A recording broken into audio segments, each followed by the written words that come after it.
আচ্ছা, বাংলাদেশে বর্তমান রাজনৈতিক ঝামাঢোলে দুটি বিষয় কিন্তু খুব উচ্চারিত ও আলোচিত। সেটি হলো বিএনপি এবং জামায়াত ইসলামী।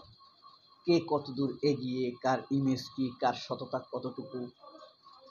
যেমন আওয়ামী লীগের মতোই বিএনপি জামায়াতকে জঙ্গি বলে গালি দিচ্ছে, মৌলবাদী বলার চেষ্টা করছে। আওয়ামী লীগ যেভাবে জামায়াতকে দমিয়ে রাখতো, বিএনপি ঠিক সেটাই করার চেষ্টা করছে। মনে হয় যেন আওয়ামী লীগের শূন্যস্থানটি বিএনপি পালন করছে।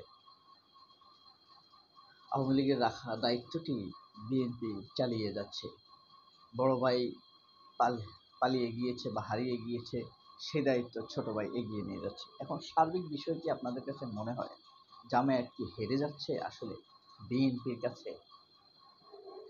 এটা আপনাদের কাছে প্রশ্ন। আপনাদের কি মনে হয়? জামায়াতের রাজনৈতিক দূরদর্শিতার অনেক ঘাটতি থাকতে পারে, তবে একটি কথা কিন্তু স্পষ্ট, সেটি হলো জামায়াতের সততা বিএনপির চাইতে ঢের ঢের এগিয়ে, অনেক অনেক এগিয়ে, অনেক অনেক বেশি। সে পরীক্ষা তারা অতীতে দিয়েছে। এখন কথা হলো, এই প্রশ্ন আসলো কেন, বা আপনাদের উত্তর কি, যে জামায়াত কি হেরে যাচ্ছে কিনা? জামায়াত হেরে যাচ্ছে আর বিএনপি কি জিতে যাচ্ছে? না।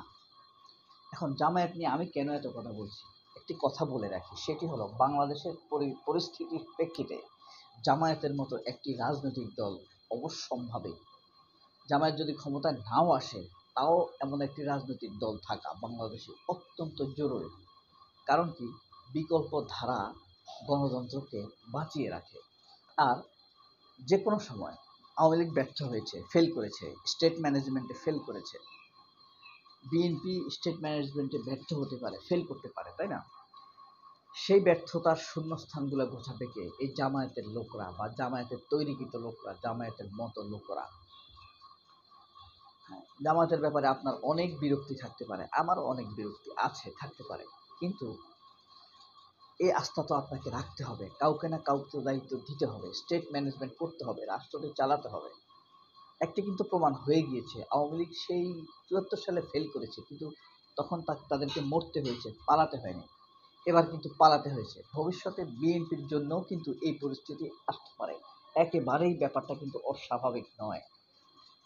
এবং আওয়ামী লীগের বিরুদ্ধে যে ব্যাপারটি ঘটেছে, আওয়ামী লীগের রাজনীতির জন্য যে অমর্যাদাকর ব্যাপার ঘটেছে, আওয়ামী লীগ বাংলাদেশের জন্য যে অমর্যাদাকর বিষয় ঘটিয়েছেন, সেই বিষয় কিন্তু বিএনপি দ্বারা আরো মারাত্মকভাবে হতে পারে। কারণ বিএনপির নিজস্ব রাজনৈতিক কোনো কালচার নেই। আওয়ামী লীগের কালচারটাই সবসময় বিএনপি নিজের বলে দাবি করে। নিজের কালচার কখনোই প্রতিষ্ঠা করতে পারেনি, অথবা নিজের কোনো কালচার নেই। জিয়াউর রহমান বা খালেদা জিয়ার নিজস্ব যে এটিকেট পলিটিক্যাল কালচার ছিল, সেটা বিএনপির পরবর্তী লোকেরা তৈরি করতে পারেনি, মানুষের মাঝে ছড়িয়ে দিতে পারেনি, নেতা কর্মীদের মাঝে সেই এটিকেট কালচার, ভদ্রতা, দেশপ্রেম ছড়িয়ে দিতে পারেনি। এর কারণ হলো কারা? মির্জা ফখরুল্লাহ। সেই লাইনে আমরা পরে যাব। কিন্তু ফ্যাক্ট হলো, আমাদের প্রথম কথা হলো জামাত হেরে যাচ্ছে কিনা, ব্যর্থ হচ্ছে কিনা। হ্যাঁ, জামাত ব্যর্থ হচ্ছে, কয়েকটি জায়গায় ব্যর্থ হচ্ছে। যেমন জামাত বিচার পায় না। এই যে ধরেন, অতীতের কথা বাদ দিয়ে এই ঈদে জামায়াতের অসংখ্য নেতাকর্মীর ঘর বাড়িতে হামলা হয়েছে। কারা করেছে? এই বিএনপির লোকরা করেছে। তারা তো ক্ষমতায় নাই, তারা এগুলো মানুষের সামনে তুলেও ধরতে পারে না, এবং এগুলোর বিচার পায় না তারা। হ্যাঁ, এরপরে দেখেন, আরেকটা তাদের অভ্যাস, বিচার চায়ও না। আমরা যদি অতীতের দিকে তাকাই, সেই ৭১ সালে রক্ষী বাহিনী জামায়াতের অসংখ্য লোককে হত্যা নির্যাতন করেছে, অসংখ্য লোককে। একইভাবে ৯৬-তে আওয়ামী লীগ হত্যা নির্যাতন করেছে। ৯১-তে বিএনপিকে সমর্থন দিয়েছে। বিএনপি তখন মাত্র ১৩৮টি বা ৪৭টি এরকম সিট পেয়েছিল। বাকি জামাত তখন 18টি সিট পেয়েছিল। জামাত সমর্থন দিয়ে বিএনপি ক্ষমতায় আসে। বিএনপি ক্ষমতায় এসে জামাতকে তুলোধুনো করেছে, শিক্ষা প্রতিষ্ঠানের শিবিরের উপরে অনবরত হামলা চালিয়েছে। সেই বিচার জামাত চায়নি, পায়নি। ৯৬-তে ক্ষমতায় এসে আওয়ামী লীগ স্টিম রোলার চালিয়েছে।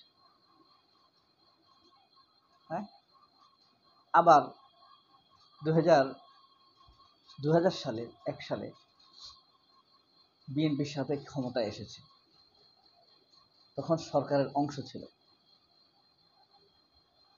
এরপরে আওয়ামী লীগ ক্ষমতায় আসলো 2009 সালে। তখন আবার আওয়ামী লীগ ক্ষমতায় এসে জামাতের উপর অনবরত হামলা চালিয়েছে। সেই জামাত আবার এই বিপ্লবের পর, 24শে বিপ্লবের পর আওয়ামী লীগকে ইন্ধন দেওয়ার চেষ্টা করেছে, আশ্রয় প্রশ্রয় দেওয়ার চেষ্টা করেছে। এত কৌশল কিসের? এত রাজনৈতিক শিষ্টাচার তাদেরকে কে শিখায়? এগুলোই হেরে যাওয়ার একটি কালচার, পরবর্তী নির্যাতন গ্রহণের। কারণ চিহ্নিত শত্রুর ব্যাপারে সতর্ক থাকতে হবে। আপনার আক্রমণ কাদের মাধ্যমে হতে পারে, কাদেরকে দিয়ে হতে পারে, আপনাকে অত্যাচারের জন্য হাতিয়ার হিসেবে কারা ব্যবহার হতে পারে, এটা যদি আপনি বুঝতে না পারেন, তাহলে আপনার কর্মীরা চিরকাল অনিরাপদ। কেন্দ্রীয় নেতারা হয়তো এই অনিরাপত্তার মধ্যে হঠাৎ করেই যাবে না, কিন্তু তৃণমূল পর্যায়ের নেতারা অবশ্যই নিগৃহের শিকার হবে এই কেন্দ্রীয় নেতাদের ভুল সিদ্ধান্তের কারণে। এই লোক দেখানো ক্ষমা, আপনার ইমান যতটুকু ভাই আপনি ততটুকু করেন, অতিরিক্ত ক্ষমা করার দরকার নেই। তো এরা বিচার চায়ও না, বিচার পায়ও না। বিচার সৃষ্টির সুবিচারের কালচার জামায়াত প্রতিষ্ঠা করতে পারবে এমন নমুনা তারা রাখতে পারেনি। আপনি দেখেন, যুদ্ধাপরাধের বিচার হয়েছে মতিউর রহমান নিজামী, আলী হাসান মোহাম্মদ মুজাহিদ, মীর কাসেম আলী। জামায়াত ইসলাম, ব্রিটেনের আদালত বলেছে এটা এই বিচার ভুয়া। জামাত ইসলাম এই কালচারটি প্রতিষ্ঠা করতে পারেনি বা প্রতিষ্ঠা করতে চায়নি। এখানে জামাত হেরে গেছে, নৈতিকতার কাছে হেরে গেছে, অপবিচারের কাছে হেরে গেছে, নিজের কাছে হেরে গেছে, কালচার সৃষ্টি করার ক্ষেত্রে হেরে গেছে, নিশ্চিতভাবে হেরে গেছে। এরপরে দেখেন, শত্রুর ব্যাপারে সজাগ না থাকা, তারা কিন্তু এর আগে কিন্তু আমি এই কথাটা বলেছি, এখানেও জামাত কিন্তু হেরে যাচ্ছে। কর্মীদেরকে শিক্ষিত, জামাতের মধ্যে সবচেয়ে শিক্ষিত লোক বেশি, মাস্টার্স পাস, অনার্স পাস ভরপুর, কিন্তু রাজনৈতিকভাবে শিক্ষিত করে তোলা, পলিটিক্যাল কালচার তাদের পলিটিক্যাল কালচার তাদের মধ্যে সমৃদ্ধ করে তোলা, এই ক্ষেত্রে জামায়াত কিন্তু ব্যর্থ। কে শত্রু কে মিত্র? প্রথম আলো জামায়াতের প্রতিষ্ঠিত শত্রু, এটার জামায়াতের কর্মীদের আপ টু বটম সবাই জানবে এই পত্রিকা ইসলাম বিরোধী। কিন্তু জামায়াতের কেন্দ্র থেকে কখনো এই ধরনের শিক্ষা কর্মীদেরকে দেওয়া হয়েছে? দেওয়া হয়নি। কারণ কি? তাদের সাথে প্রথম আলো খাতিল আছে, তারা ব্যক্তিগত সম্পর্ক রক্ষা করতে গিয়ে এই শিক্ষাগুলো কর্মীদেরকে দেয়নি। বিএনপিরও একই অবস্থা। জামাত নিজেরাই নিরাপদ নেই, মানুষের মধ্যে তো এই ধারণা কালচার তৈরি হবে জামাত নিজেরাই নিরাপদ না। ঈদের সময় হামলার শিকার হয়, আওয়ামী লীগ ক্ষমতায় আসলে ফাঁসি দেয়, বিএনপি ক্ষমতায় আসলে মারে, হত্যা করে, জামায়াতের লোকদেরকে হাত কেটে দেয়, পা কেটে দেয়। তো মানুষ মনে করবে এরা নিজেরাই নিরাপদ না, নিজেরাই বিচার চাইতে পারে না, আমার জন্য কি করবে? এই কালচারটা সৃষ্টি হয়ে যাবে মানুষের মধ্যে, অলরেডি হয়ে গিয়েছে। সুদি, দেখেন আরেকটা ব্যাপার জামাতের মধ্যে ঢুকে গেছে, যারা সুদি বা টাকা দেয়, এয়ানত দেয়, যে যত বেশি এয়ানত দেয় তার মর্যাদা তত বেশি জামায়াতের কাছে। তাহলে একজন ইমানদার কর্মী মানদণ্ড মর্যাদা কিভাবে নির্ধারিত হবে?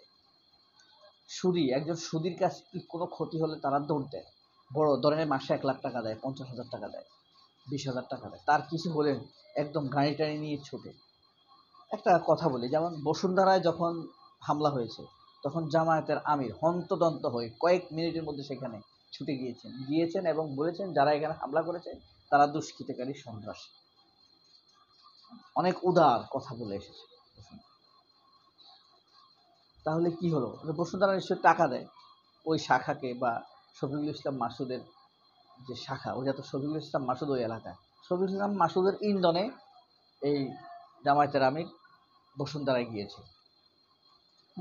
এখানে সন্দেহ থাকার অবকাশ নেই। তাহলে কিভাবে আপনি কালচার তৈরি করবেন? আপনি জিতবেন, আগে আপনার নৈতিকতার কাছে জিততে হবে, আপনি আপনার কাছে জিততে হবে। আপনি যদি জনমানুষের সংগঠন হন, তাহলে আমাদের কথা তো শুনতে হবে।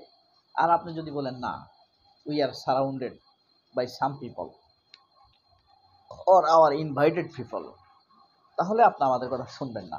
জনমানুষের সংগঠন হলে আপনি আমাদের কথা শুনতে হবে। এখন কি আপনার মনে হয় যে জামাত হেরে যাচ্ছে? যা মনে হয় কমেন্ট বক্সে জানাবেন। সবাই আল্লাহর রহমতে অনেক ভালো থাকবেন। আল্লাহ হাফেজ। আমার মেয়ে বিদেহী আত্মার প্রতি দোয়া জানাই। আপনিও যদি মনে থাকে আমার মেয়েটার জন্য দোয়া করবেন, মার জন্য দোয়া করবেন, আমার ভবিষ্যতের জন্য দোয়া করবেন। আল্লাহ হাফেজ। আসসালামু আলাইকুম।